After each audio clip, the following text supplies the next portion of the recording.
Hey, everybody, and welcome to True Crime Paranormal with the Psychic Sisters. This is Katie Weaver, and I am here with my partner in crime and co host and sister, Kristi Brower. Hello. Hello. Hey, everybody. Excited to be here for another episode. Is it weird to say I love this show if it's our show? But I do love No, the show. no, It's true. you have to love your show or you'll get bored with it and not want to do it anymore. Right. It's true. If you Very hate true. it, why are you doing it? Right? There is a podcast tip for all you would-be, wannabe podcasters out there. Yeah. You got to love your show. You got to love your show. And if If you you don't, you change it to Yep. something that you do love.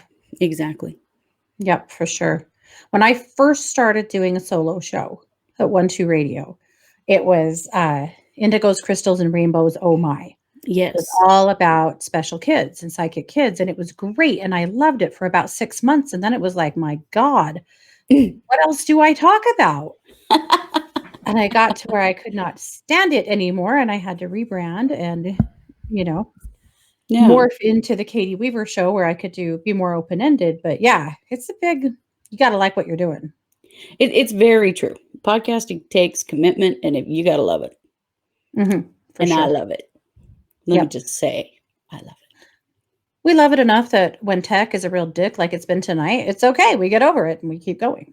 We do. That is true. We've had some challenges, my friends, but we are Oof. here. That's right. We will prevail.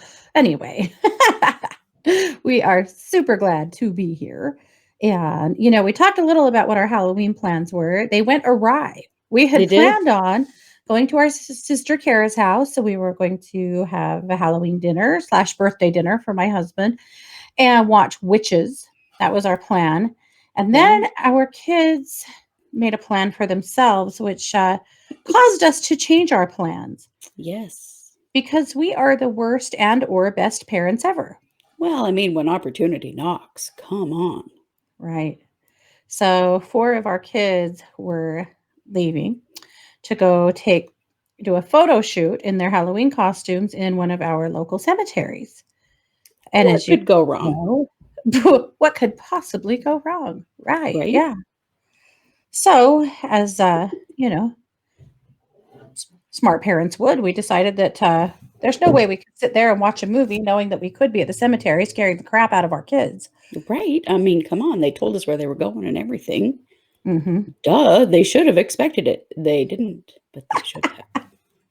Between snap maps and them calling us freaked out from the cemetery, it wasn't very hard to figure out where they were.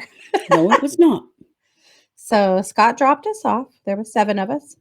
Well, 6 of us, I guess, because Scott was driving. But we got out of the car.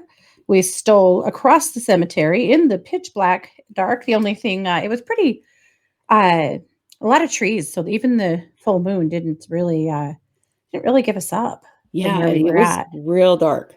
Mm-hmm. And they knew there were people in the cemetery, but there had already been people in the cemetery. It's why they called us scared in the first place. So they didn't, but they saw these people start moving through the cemetery and kind of chilling out under trees for a few minutes and then moving a little closer and a little closer. And we waited, until the right opportunity. And then we charged out from behind this enormous tree, screaming. And they about killed each other trying to fight their way back into their car. Like it's a miracle somebody didn't, come out of it with a bloody lip or something. They about tore each other apart. And they did. It was fantastic. Mission 100% accomplished. It was great. It really was really was. great. It was super funny. And They can you were guys very believe relieved that they no one was trying to kill them, actually, but they were real scared for a few minutes. But can you guys believe that they called us names? Yeah, they did. Oh, they did. Yeah, we were They in called deep us trouble. names. Yeah, they were mad. It's okay. I'll take it. I'll take it. It was worth that scene of them fighting their way into the back of that car. Well, yeah, they were worth in it. a little SUV and they had the back hatch open. And so that's how they were all 4 trying to dive into the car through the back hatch. And oh man, it was quite the scuffle. It was great. It was worth every minute. You have to really know was. that our dad was the hugest tease on the planet and that he would do stuff like that to us all the time. It was Mhm. forever his goal to scare the living hell out of us. And so it was kind of Mhm. nice to give it back. True. True. Speaking of Halloween, there was quite the display yesterday, the Halloween display at the Madison County Jail. Oh boy. And while I know some people seem to think that this was funny, I got to be honest with you, I thought it was in horrible taste. But a Yeah, few me too. local women decided to dress up like Lori Vallow and a couple of her friends, the Melanies, I guess, and Julie Rowe. And they went to the jail to do a photo shoot. So outside of the courthouse in the Madison County Jail, they did a photo shoot in their costumes. So Lori Vallow, the Lori Vallow lookalike, was frighteningly like her, frighteningly, From but behind, from particularly, behind, she really yeah, got the hair right. long curly blonde hair and big sunglasses, and she was in an orange jumpsuit, which is almost right. Madison counties are orange and Yeah, white. orange and white striped. But it startled people enough that in local groups, people were asking if Lori Vallow was out of jail on the property. But anyway, so they hung around the jail for quite a while, taking pictures of themselves and thinking they were pretty cool. But I just, I don't know. I think it's in really poor taste. I didn't think it was funny. This case is about dead kids. I mean, come on, it's not funny. And I it don't just find that happened. funny. I Yeah. just find that really in poor taste and attention seeking. I just no. Hmm. No, these are dead kids. I mean, we follow this case because we want justice for Tylee and JJ Right. and for all of the other people who potentially were killed by these freaks, you know? Yeah. This isn't about funny, fun stuff. I didn't get Yeah. it at all. Me neither. I didn't get it. I still don't get it. I worry that that show is going to make national news to make us look like idiots yet again. And Mm, I'm just here to say I don't agree with it. I didn't agree with it. I just don't think it's okay. no, I don't either. I think that you save your Halloween costumes for things that can be scary or funny. This is tragic. This is Yeah. tragic and sad and And ongoing. and ongoing. Yes, I mean that literally is the jail where this woman is housed who participated in the murders of her children. I mean, it's just not. I don't see the entertainment value in dressing up as her or her No, friends. me neither. Yep, not a fan. So anyway, yeah. So there's the Halloween hijinks Yeah, in all their I don't know. glory. Some Yeah, strange choices being made there. yeah, definitely. Well, I have quite the case for you today. So I'm Oh, going to present the case. Kristi, you're going to cold read it, and it's going to be interesting because there is a suspect that's been arrested, but well, we'll okay. get there. Okay. So this was suggested by one of you guys, so thank you very much. This case happened originally, well, not originally, but always. It happened in Scotland. Oh, okay. So in 1976, Renee MacRae put her youngest son, 3-year-old Andrew, into her blue BMW. And it was raining like crazy. So she had been to drop her son, her older son, off at the offices of her estranged husband, Gordon MacRae. He was a millionaire, and they were separated but not divorced. But she had taken their 9-year-old son to him. He was spending the weekend with him, but she Mhm. was keeping Andrew with her. So she told him that she was going to spend the weekend with her sister in Kilmarnock. You guys know I'm probably going to destroy some of these Scottish names. I'm very sorry. I will do my best. Uh, and in fact, Gordon knew how much she hated driving, and particularly in bad weather, and it was starting to rain. So he offered to buy train tickets for them to go to her sister's house so that she wouldn't have to drive. And he was surprised when she said, absolutely not. She was going, she was driving. Mm, Well, there was a reason for that. She lied. She wasn't going to her sister's house. mhm, In the trunk of her car, she had a small brown antler suitcase and Andrew's pushchair, like a stroller, and mhm, and a blanket, and that was it. And mm, her best friend knew where she was headed, and apparently her secret lover did as well. but she didn't tell Gordon where she was going. She lied to him about where she Sure. was going. Okay. So she took off and headed out of Inverness, where she was coming from, along the A9. That's a big, Okay. long road that meanders through the hills and valleys of the Scottish Highlands. Okay. So a little after 6, another driver whose child attended school with Renae, someone who knew her, saw her vehicle and saw her going kind of slow but driving along the A9. And noticed that when she got near the Miel Moor, Lady, that is another road, she pulled over and parked for a Lay-by. I bet it's a lay-by. lay-by. She parked for a while. Mm-hmm. At any rate, lots of other drivers later reported that they had seen this car sitting off to the side of the road that looked like it was empty. The lights were off, the engine was off, the car was just quiet. And then by about 9:30, the car was gone. So later on, other witnesses said that they saw the car 6 miles further along the road, a little after 10 p.m., and that it was parked in a more secluded spot, hidden from the road, but kind of off the road by the Dalmagary lay-by. Okay. And a passing motorist could smell smoke and investigated and discovered that the car was up in flames. Oh.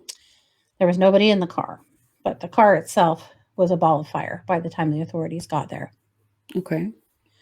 So by Monday, she does not pick her son up from her husband's house.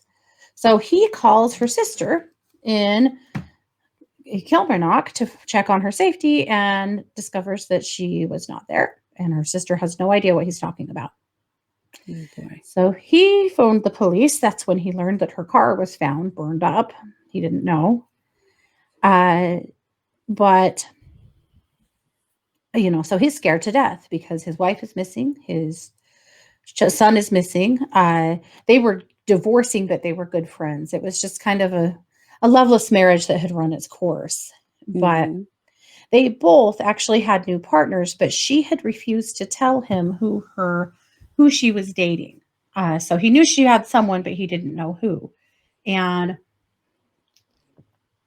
later that week, he was in for quite a shock when her best friend, Valerie Steventon, spilled her guts to the police and told them that Renae had been in a relationship with Gordon's chief accountant, a man named Bill McDowell, for nearly 5 years. Oh boy. And Okay. also that Renae was quite sure that little Andrew, who was 3, was actually Bill's son. Oh boy. Okay. Yep. So she says that they had arranged to spend the last few days together in Perth before they told Gordon and Bill's wife, Rosemary, about their affair and that they were leaving to start a new life in the Shetlands. Mm. So this is what Valerie tells the police.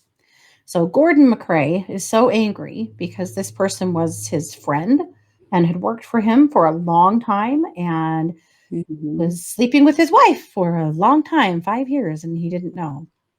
So he, of course, sacked him on the spot, released him from his job. And then the police get a hold of McDowell and interview him. And of course, the press are pushing him really hard too. And he says that they had not made any firm arrangements to meet for the weekend and that they were absolutely not making a plan to start a new life in the Shetlands. He says that was all a lie. But for what it's worth, her best friend says that's what she was told was happening. Okay. So later on, he does a press release with his wife by his side, Rosemary, claiming that the affair had been over for a while and that he was trying to just, repair his life and his marriage, and that while he had been in an affair with Renae, he no longer was. So that's what he told the press. Mm. Now, something very strange is that He also said that in the days since their disappearance, he had received a number of coded phone calls that indicated to him that Renee and Andrew were still very much alive and did not wish to be found. Those calls were never substantiated, but that was another thing that he told the press. Mm-hmm. So, and Rosemary stood by her man. She didn't leave him. She stayed right by his side. A senior police source told the press that shortly after her disappearance, that Bill McDowell did show up in the police department, the Iverness police station, in a distraught state and said he had significant information about her disappearance. And before they could sit down and interview him with a detective, his wife showed up and drug him out of the police station. Mm-hmm. And then when the police followed up with him, then he had completely changed his story and just had no idea what they were talking about. Mm-hmm. So when they searched Renee's house, they discovered that most of her house was packed up in boxes, as if she really was moving. Mm-hmm. So a search begins for her body. The car was so burned up that only the trunk, or the boot, they would call it in Scotland, was still in place. When they looked in the boot, they discovered that the pushchair was gone and the suitcase was gone. Andrew's blanket was there and it had some blood on it. And that's all they really had to go on. So police did at that point decide that there was, foul play afoot and started trying to find her. And they circulated wanted posts or missing persons posters to every police station in the UK. Gordon MacRae did a big public plea with the press. He offered £1,000 for anybody with information, which in the mid-70s was a lot of money. Sure. There weren't very many witnesses, mostly just the people who saw that car. Mm-hmm. And that was pretty much it. But it was a really terrible storm that night. And there weren't a whole lot of people on the road, especially that road. So, and then pretty soon it snowed. And so the thoughts of very much more, the evidence there was pretty much gone. Mm-hmm.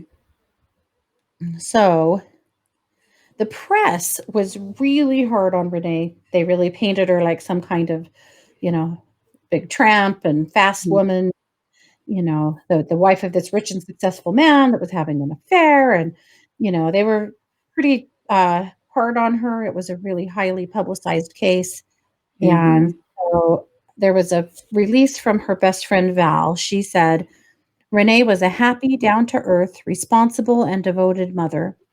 She was willing to do a good turn for anybody at any time. She would put herself out to help you. She was one of the best. And then the family really felt like the police force was really helping to stoke the rumor that she was some, fast woman that, who knows, maybe she just ran away and, like it at least didn't help her reputation at all. Yeah. But when the family kind of leaned hard on them, and basically I'm guessing that Gordon and his attorneys probably let them know that was going to stop, because then one of the detectives said in a public statement, she was not a fast-living, high-stepping woman. Basically, she was an unhappy woman. In company, she tended to withdraw. She went home early. She would be fairly lonely. She had few friends apart from Valerie Steventon. She was separated from her husband, and I think she may have felt a bit inadequate. So that's how they made up for making her out to be a big old harlot in the press. Wow. So then they made her sound like she was mentally ill and inadequate. Nice. Mm-hmm. Yeah. Typical representation of women. Yeah. So nice. In situations like this. Mm-hmm. So by the summer of 1977, there had still been absolutely no sign of them. And the Iverness police started to think that they were in one of the quarries. There were a lot of flooded quarries near the A9 where her car was found. Mm-hmm. So they were looking at the Lanark quarry, which was close to the Culloden battlefield. And they searched and searched and searched and tried really hard to find something there. They had some kind of a camera that they were sending down into the murky depths to see if they could see anything. And they saw something that they thought looked like a skeletal face.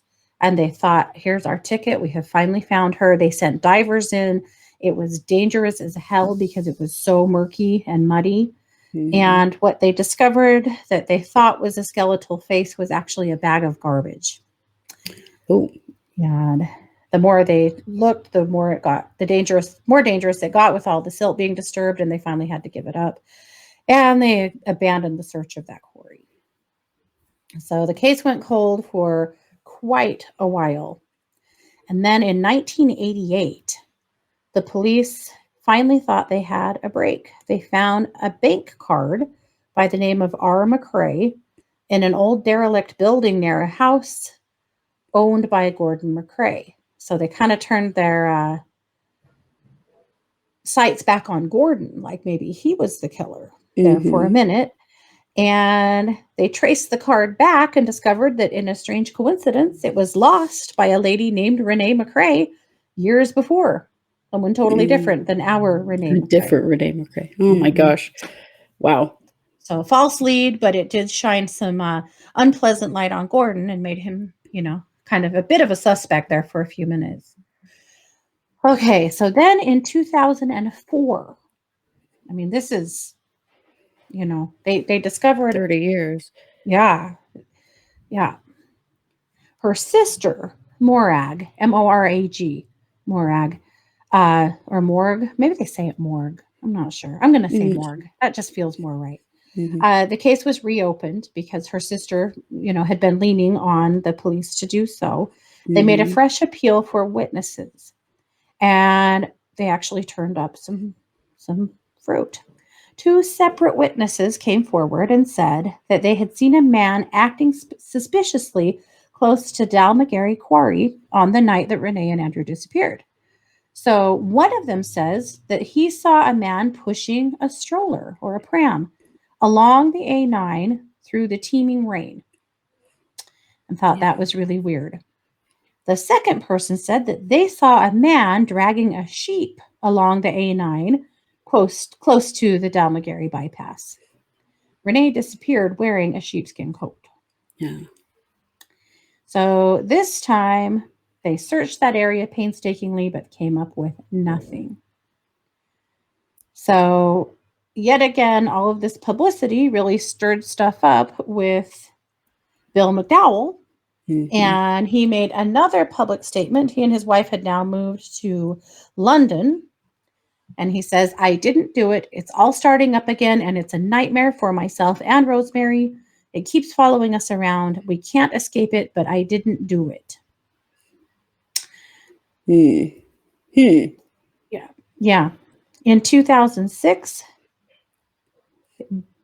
despite not finding anything at Dalmagary Quarry, the police continued investigating. In 2006, they took the step of naming their prime suspect. And who do you think that was?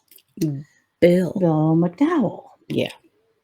However, to their immense disappointment, the procurator fiscal did not believe that there was enough evidence to prosecute, and they let it go. And he and Miss Rosemary moved to the U.S. So, a local farmer named Brian McGregor, which cracks me up because isn't that the name of the farmer in all of the books about the bunnies? Anyway, Farmer McGregor. Farmer McGregor, yes. It is.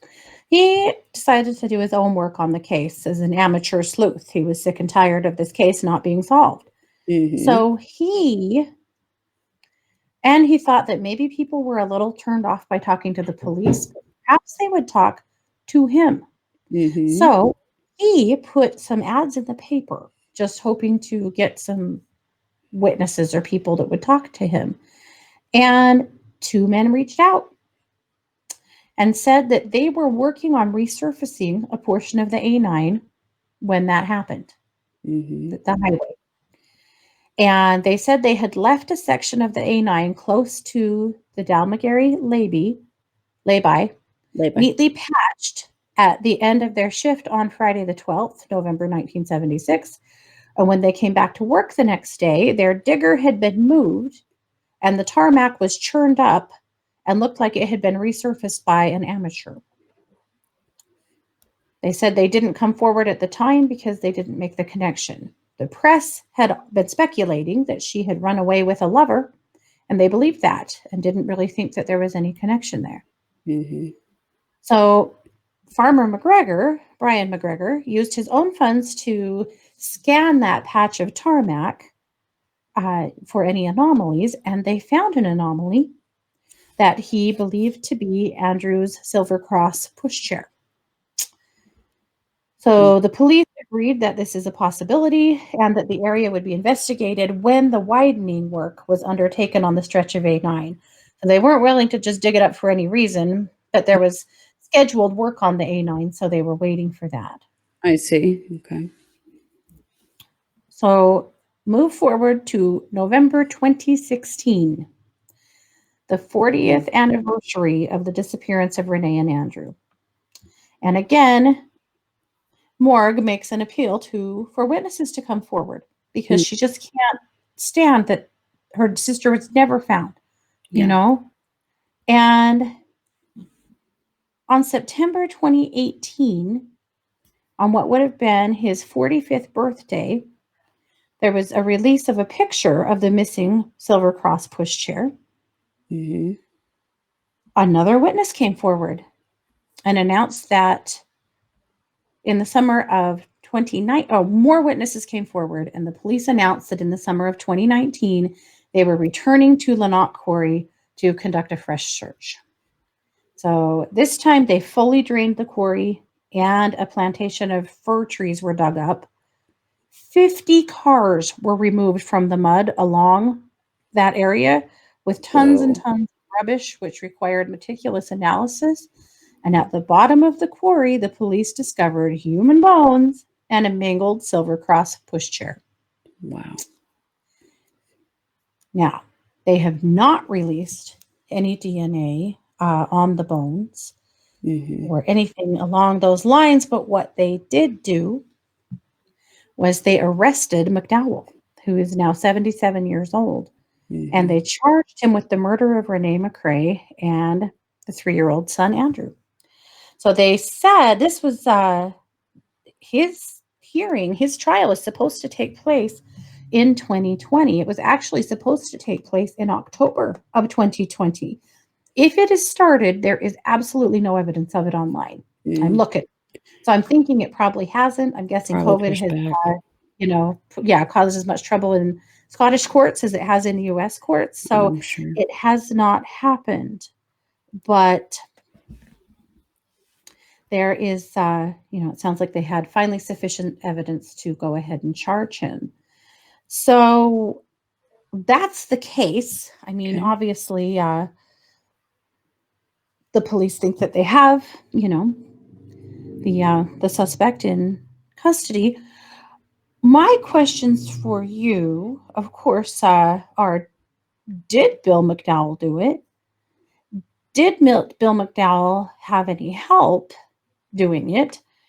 And what do we think the outcome of all of this is going to be? Bill McDowell definitely did do it. I feel like he never had any intention of leaving his wife, that this affair was just a dalliance on his part and that he didn't have any intention of taking it any further. I feel like Renee, in, separating from her husband, really was pushing him. I feel like he agreed to this trip knowing that he was going to end his relationship with her, but it got really heated and he freaked out and he killed them both. And I feel like that his wife knows. I feel like that he told her immediately and that she has absolutely no intention of giving up him and that she has helped him cover this up all along. That she 100% knows. And, that they've been in the quarry this entire time. I mean, it's all exactly as it appears. And that she's helped him. And that she grabbed him and said, "Don't you dare tell anybody. You're not going to do this to me. You're not doing this to your family. We're going to we're going to change she feels to me like a very strong personality. He Mhm. is a little more milk toast. She's really strong, and she has just taken control and said, you will do this, this, this, and this. Mhm. Do you Why do you think she pulled off to the side of the road the way she did? I feel like she was upset. I feel like she already had some awareness that things were not going the way that she wanted them to with Bill. She also just feels to me like she was pretty unstable emotionally at that time, that she really was really struggling, Mhm. and that he had, given some indication that they were really going to have to talk, and, that this was going to be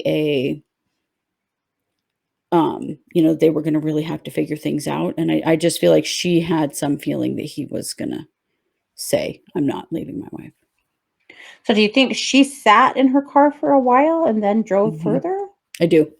Yeah, I do. I feel like she was really conflicted and really struggling, and just stopped for a while to try and think, and that really was just her, you know, stopped there trying to figure out what she wanted and what direction she wanted to go, because she wanted to be with him. She wanted Yeah. to leave her husband and move away and be with him, and that was absolutely her intention. She was having a little trouble seeing reality, um, and that he'd been pretty clear for a while now that that Mhm. was not gonna happen. I feel like she had threatened him, that she was absolutely going to reveal this information to his wife. Mhm. I feel like there's a lot of financial stuff involved here as far as his wife Mhm. and his family is concerned. This is part of why he would not leave. Mhm. But I feel like she was giving him an ultimatum, and that she had threatened that she was going to reveal this affair. And, that this going on this trip was a way to placate her a little bit, but she already knew that this was not his intention, Mhm. but she just didn't know what to do about it. She was really, really conflicted. Sure. Sure. Okay. Um, I'm gonna add to that a little bit. My gut feeling is that she was pregnant, Mm, okay. that she was pregnant again and knew that yet again she was pregnant with Bill's With child, his child. Hmm. and that the pregnancy was going to reveal itself Right. in not too long, and that she was going to, that basically she felt like she was going to have to come clean to her husband Right. because the baby couldn't possibly have been his this time. Yep. The first time she just played it off as his and it worked and it was fine. But I feel like this time they hadn't been together in quite some time. So it was obvious the baby wasn't going to be his. And so, Yeah. Yeah. she was going to have to tell the truth. And I wonder if that helped encourage Bill's behavior as well. Hmm. Yeah. There was a lot of desperation on both sides. It was a very high Mhm. emotional time for them, Mhm. for both of them. And I do feel like that really contributed to the way that this turned out. Yeah. Yeah. But I also just feel like his wife just completely managed him in this situation, and that there was no way she was going to let the world know she was married to a murderer. I also feel like she has punished the living shit out of him, in their private life for Mhm. all these years for what he's done to her.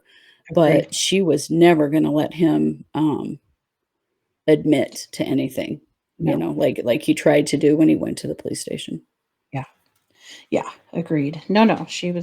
I agree with that entirely, that she's made his life hell. And basically, he's just been, totally beholden to her all these years because she knows his secret. Right. And I feel like she hasn't hesitated in using it as a way to get what she wanted or what she needed, probably too. You know, Absolutely. I have compassion for her considering that her husband had a 5-year affair under her nose, and had a child Hmm. with someone else. And, Yeah. what a winner. Yeah. But anyway, so, Yeah, okay. she's definitely used this to her advantage, though. Yeah. So, do we think that he will beat this? Do you think that he'll be convicted? I think he will be convicted. I don't think he's gonna do much time, considering his age, but I do feel he will be convicted. I wonder if he'll live all the way through being tried, Yeah. actually. Yeah. It is a considerable amount of stress for him. It is definitely, but I feel at least it's some truth for her family and, at least Oh, some closure for her sister. absolutely. Absolutely. And her surviving son. Yeah. Her surviving son. I mean, Well, he would and her be husband. I mean, they right. obviously didn't wanna be married anymore, but they also, he cared about her and, Yeah, definitely. was, in his mind, the mother of her children and of Yeah. his children, and, I feel Mhm. like there's been a lot of pain around this and Oh, an so extreme amount of selfishness around this. yeah. Yeah, most definitely. Yep. Well, and poor little Andrew, you know, Yeah, just caught in the crosshairs of this bullshit that ended up definitely. putting him at 18 years old. He killed her and then he had to kill him Yeah. because, you know, what was he gonna do with this child? Yeah. Yeah. So, I guess to get a little bit more down to the nitty-gritty, where and how did he kill them? I feel like it was at that lay-by. I felt like he met up with them there, and I keep seeing some kind of a tire iron, some kind of a tool that was in a car. I feel like Okay. that he bashed their heads in Mhm. and that she was not able to defend herself. I do feel like he killed her first and then the little boy. Mhm. Because once he'd killed her, they had a big fight. He killed her, and then he realized, well, the child was obviously evidence of what he'd done, and so he had to take care of him too, unfortunately. Yeah. Okay. Well, there you have it. Yeah, wow, that's a sad story. Jeez. And Yeah, it is. crazy that it's taken this long, um, Right? to come to at least some resolution. I mean, Yeah. I don't doubt at all that they're gonna discover that, that those were their bodies that were in the Oh, quarry. yeah. I think definitely it is. Yeah. Right, and I mean, they were just discovered a year ago. So Yeah, with familial DNA, you know yeah, that that's without question. Yeah. right. Yeah. Yeah, for sure. Well, and it'll be interesting too, because I would imagine it will come out then if Andrew really was indeed His son. his son. If Mhm. his bones and his mother's were together, which I'm hoping they were, but I'm there's enough evidence to charge him in both, so obviously, but Yeah. anyway, that'll be an interesting fact, I think, as well, because, it was according to the best friend that he was not, Gordon's son, but, Right. I do you know think that that's what they'll find. I wanna Mm, say too, though, the whole idea of the digger being moved and all that stuff, I don't yeah, think that had anything to do with this case at all. I think that was completely separate. I feel like yeah, that was somebody messing around and digging shit up, and I don't think that what's under there is the pram. I think the pram that they found in the water is the right pram. I think that was just somebody else yep, messing around and, mm, kids kinda thing. I don't think yeah, that it's related to this case. I think they've been in the quarry the whole time. yeah. Unfortunately, there just truly wasn't very much for witnesses. It was No. just due to the weather Yeah. and the area, there just wasn't, Yeah. and I'm imagining he was hoping that car would burn enough that, it would be unrecognizable, but of course, Yeah, you'd think people would learn about burning cars because, that just doesn't happen. Cars are metal. They don't right. burn completely away? There's And I usually mean some identifying factors, yeah. yeah. Yeah, I mean, I'm very curious about why there were 50 cars in that quarry. Um, Yeah, did they find any other bodies in there? Were there bodies in any of those cars? Very yeah, interesting, like, that questions, seemed yeah, or if that was just a dump site where everybody, took their old cars that didn't run anymore and, put them in neutral and ran them down a hill, I don't know, but that's I mean, that interesting. was kind of a thing, there's areas around here that have multiple old cars Yes. run off the side of a cliff and stuff, so it's Mhm. possible, It is. but well, this case will go, of course, into our cases to watch list that, Yes. when there's movement on it, we'll definitely be reporting on that on Wednesday nights when we do our updates. So we'll Yeah. continue to watch this case and let you guys know what happens and if Right, he'll, once they finally take him makes to it to the trial. courtroom or what. Yeah. Yeah, yeah, I know, I agree with you, I just don't think he's gonna do much time, but I do think they will, convict him and, be able to prove that he did do it. Yeah. Well, good. Yeah. Well, there you have it. So, of course, this is our first case of the week, but you'll find us on Wednesday night live at 8 p.m. Mountain Time. We'll be updating our regular cases. Mhm. And, we usually bring you a solved case at that point. And actually, we have a very interesting solved case for you, solved and then unsolved for you this week. So Ah, you can watch for that. And my favorite kind. so much weird crime afoot. And then, of course, Mm. Thursday night for the Psychic Hour. And it is the first show of the month. And so we'll be doing marching orders by sign for the month. Mhm. So basically, what that means is that we'll look at each sign and give you an idea of what the month is going to look like, feel like, and give you some ideas of things you can do to get through this month in a great way. Yeah.